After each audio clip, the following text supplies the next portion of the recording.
Welcome back to the channel, everyone. Before we dive into today's manga review, I gotta ask, do you want me to do this review in Hindi as well? Let me know in the comments, and I'll try to make it happen in my voice. Now back to the video. So, are you a cat person or a dog person? More importantly, burger or pizza? If you say pineapple on pizza, I'm canceling the video right here. And hey, long-haired girls or the classic losing heroine?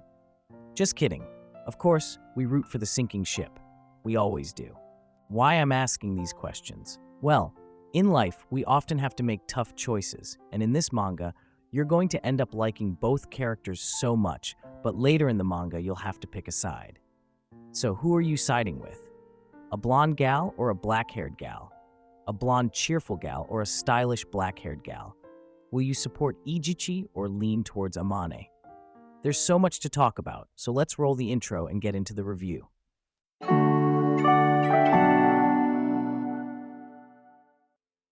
Our protagonist, Seo Takuya, is a high school student in the manga called Otaku ni Yasashi Gal wa Inai by Norishiro-chan.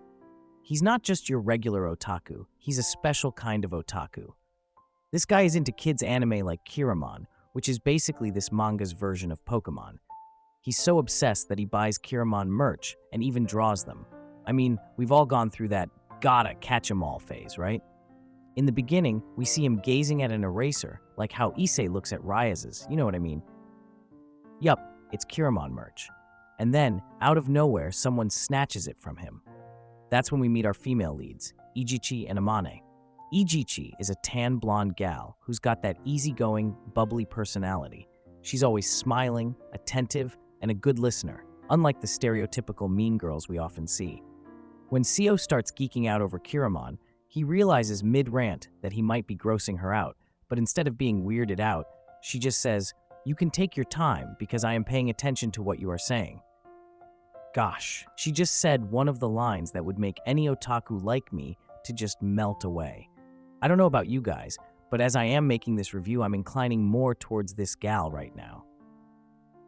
And she doesn't leave even a single chance to flirt around with Seo. Well, at the start of the series, I thought she does it for fun, but later down the line, it becomes clear that she's developing serious feelings. Ijichi is that type of girl who'll appreciate your geekiness and maybe even start watching your favorite anime just to make you happy. She's also the kind who'll share selfies of the two of you on Instagram. Talk about an otaku killer, right? She's kind-hearted and will take the blame if needed. Like when Seo forgets his book, she quickly asks the teacher if she can share his book, calling it a favor for all the times he's helped her. She's the girl who invites you shopping and later calls it a date. And guess what? She's got a hidden side too. Just like Hori from Horimiya, she takes care of her sibling and looks totally different when at home. The best part is that all this development happens so naturally that it feels like you've read 300 chapters, but it's just 30. Unlike the manga where you are on chapter 300 and MC stills chickens outs on holding hands with the heroine. And yeah, you know exactly which manga I am talking about. Now, let's talk about Amane. She's your typical stylish gal, but with a twist. Spoiler alert, she's also a Kiramon otaku. Plot twist, am I right? Amane tries to keep her obsession a secret, but she gets found out right away. She always says it's her mysterious little sister who loves Kiramon, but Seo quickly realizes it's her the excuse. Totally her otaku escape pod. While Ijichi is openly interested in Seo, Amane is more reserved, maintaining a poker face. But when she talks about Kiramon, she can't hide her excitement. Her cool exterior cracks, and she turns into this cute, expressive person. She is clumsy, she speaks first and does not even understand what she just said sounded so wrong and can cause a scene. She's the type to cry over anime and then sulk about it all day long. I mean, haven't we all been there after an Akame ga Kill episode? Amane sees Seo as a fellow otaku at first, but slowly, it turns into something more. Oh, and about that mysterious little sister of hers? She's real. Yes, folks, plot twist number 2. She actually exists and is more mature than all of them combined. Now let's talk about the trio as a whole. Seo, Ijichi, and Amane form a really entertaining group. Seo is this self-doubting otaku who's trying to change for the relationships he's building. Amane is slowly melting away her Ice Queen persona, showing more emotions as the chapters pass. And Ijichi? She casually flirts with Seo, but soon realizes just how important he's become to her. They hang out at school, in Seo's room, and even go on dates together.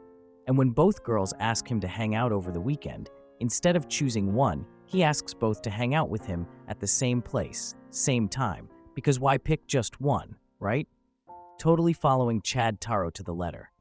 This manga is such a refreshing, lighthearted read. No harem, no unnecessary drama, just a group of 3 people who value each other and the time they spend together. So, who are you choosing, Ijichi or Amane?